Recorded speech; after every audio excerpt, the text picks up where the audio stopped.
Hi everyone. So we're going to work on something completely different now. We're still dealing with like solving systems, but we're going to move away from the inequalities for a little bit and talk about expanding the whole elimination substitution concept. So we're going to look at what is called three-dimension space. Okay, so we're going to try and graph things in three-dimensional space. So eventually we have an understanding when we get to solving three equations with three unknowns. So we're going to look at what exactly is three dimensions. So you have in three dimensions in like real world, because remember, when you graph on 2 dimensions, you have an x and y axis. In the real world, you have an x, a y, and a z. You have your three space. Okay, so in 3 dimensions, you have 3 axes. Okay. An x, and for our purposes now, different coordinates, like some people will have the x going left and right, and the y going up and down, and the z coming out. It just depends on the rotation. This is the form we're going to use. So our x-axis is going to go front back. Okay.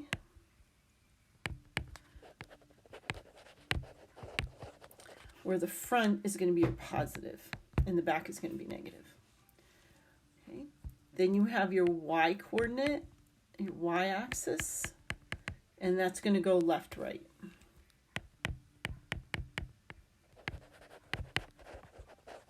Okay, where the right is going to be positive. And then the last one, which of course I'm running out of room, is your z-axis, and that's your up, down. And the up is going to be positive. So it's front, right, and up are all your positive axes. Now, when you graph or talk about things in order in three-dimensional space, you have what is called an order triple. So these are going to be x, y, and z's. So your first coordinate is going to be your x. That's going to be your move front and back. Your y coordinate, which is your move left and right, and your z coordinate, which is moving up and down. Okay. All right, so again, x is front, back.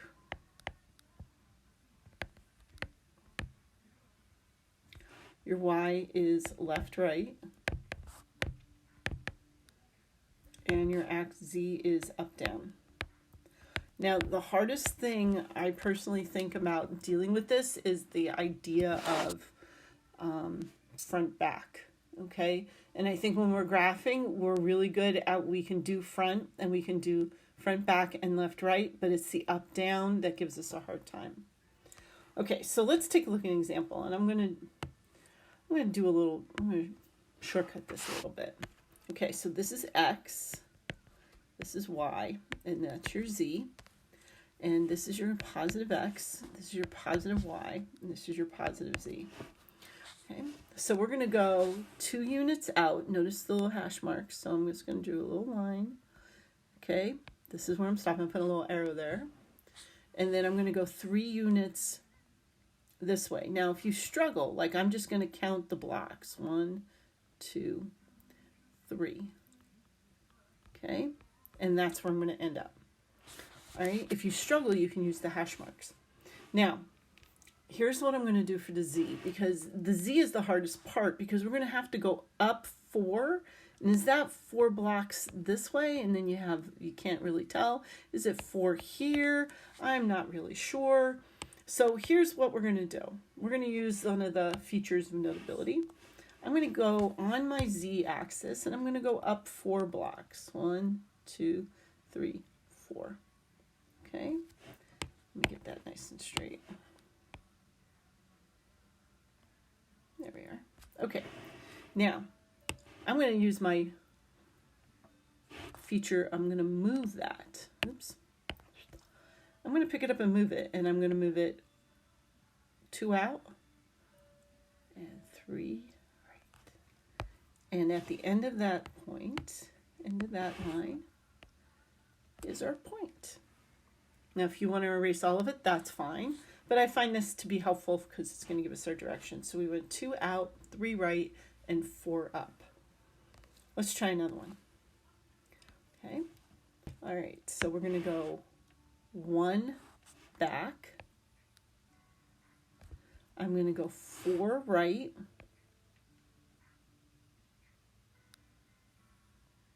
Now, if you struggle with that 4 right, you can do it on the axis and then move it. Oh, come on. 1 unit back. Okay, see, there it is. Okay. And then we're going to go 2 down on the Z. There he is. And then we're going to move him. Gotta make it bigger. 1 back and 4. There he is. And then I always like to use a different color to say this is my point. Okay. All right. Why don't you try the next 2 on your own? All right, let's see how you did. Okay, so here we went nowhere front and back, 4 units left and 2 units down.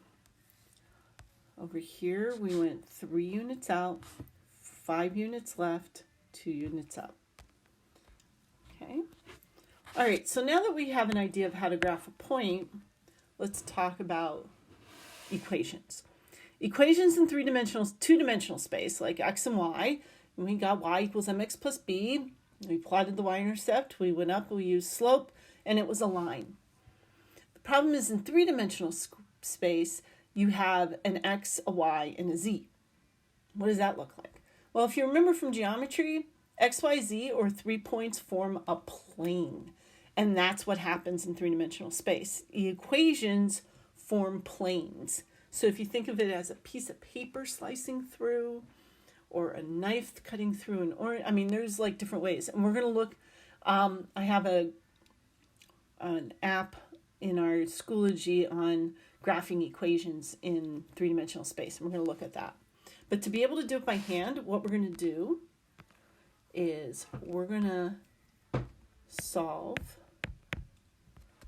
for the intercepts.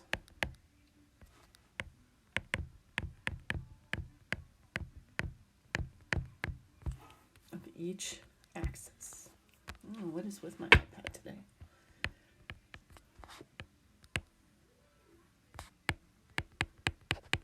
Okay, which basically means that we're going to put zeros in for what we're going to solve for the variable and put zeros in for the other 2 and just do that for all 3.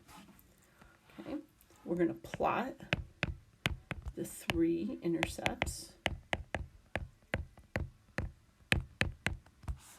And then we're going to connect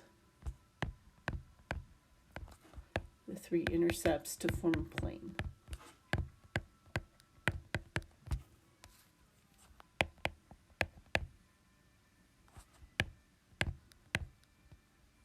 Okay, awesome. So let's take a look at this guy.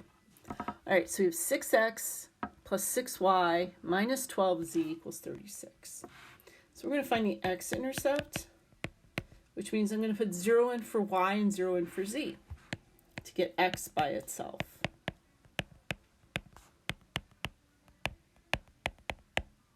Oops.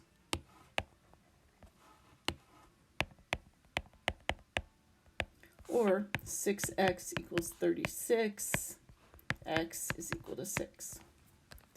Now, if you want to ask, well, will it always just be the variable equal to what's on the other side? Yes, because if I put 0 in for x and 0 in for z to get to y, the x and z cancel each other out.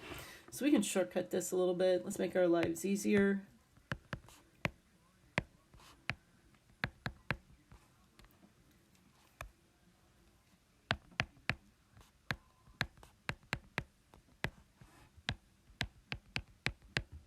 Okay, now that we have our intercepts, we're going to pick a color. Let's use this mint thing. We're just going to plot them. It's not a point, okay? What you're going to need to do is go on each axis. So I'm going to go to 6, which is slightly out here. I'm going to go 6, which is out here. I'm going to go to -3, which is here. And I'm going to connect the dots. Now some planes look a little better than others. This one's awfully thin looking. And when we graph it on our calculator, it'll make more sense. Okay? All right, let's try this one. All right, so we're going to say x equals 2, y equals 2, z equals 2. Maybe you'll see this a little bit better. X equals 2, y equals 2, z equals 2. Again, we just use a triangle to represent the plane. There we go. All right, let's do this guy over here. Oh, we got to do. Okay, now, suppose, remember how we talked about vertical lines and like x equals, it intersects the x-axis, it's a vertical line. And then we had y equals, which is a horizontal line, intersects the y-axis. And again, all the x values are the same for horizontal, and all the y values are the same for the vertical. Well, that happens in three-dimensional space as well. And we'll see if I can do this. We're going to go to x equals 2. Here it is, which means all the x values are 2, which means that we can have a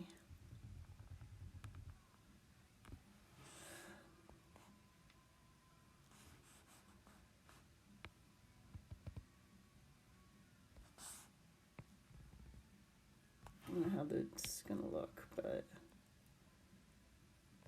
it's going to be a plane that we can, I wonder if it would be better if I did this. Hang on. See, I played around with doing the rectangle. Well, that didn't work out. It's what I wanted to do. All right, so here's my plane. If you imagine, it extends up.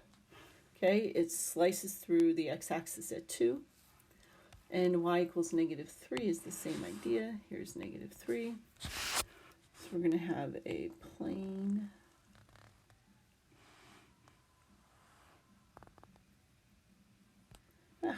see, it did do that. Okay, and then we're going to shade it in because it's a plane. Okay, so they're kind of like rectangles. All right, so let's try these two. We're just going to graph them on the same coordinate plane. I'm going to do one in mint.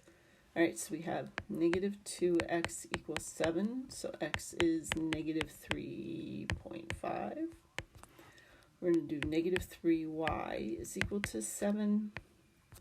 So y is negative 2.3.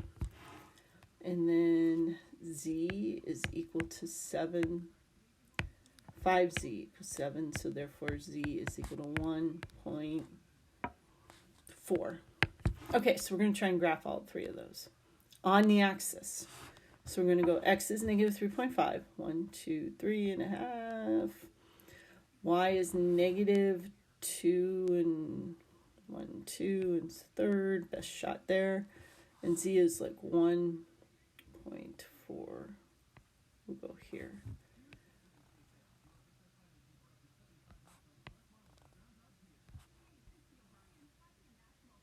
So there's my plane. Okay, and then we're going to do the other one. Let's see, 2x equals negative 4. X is negative 2. Negative 3y is equal to negative 4. We're going to get 1 and 1/3. And then negative 4z equals negative 4. So z is negative 1. Or sorry, positive 1. Okay, so we're going to graph those. So we're going to go negative 2 on the x. 1.3 on the y. Again, that's not going to be the world's best. And z is 1. Positive 1.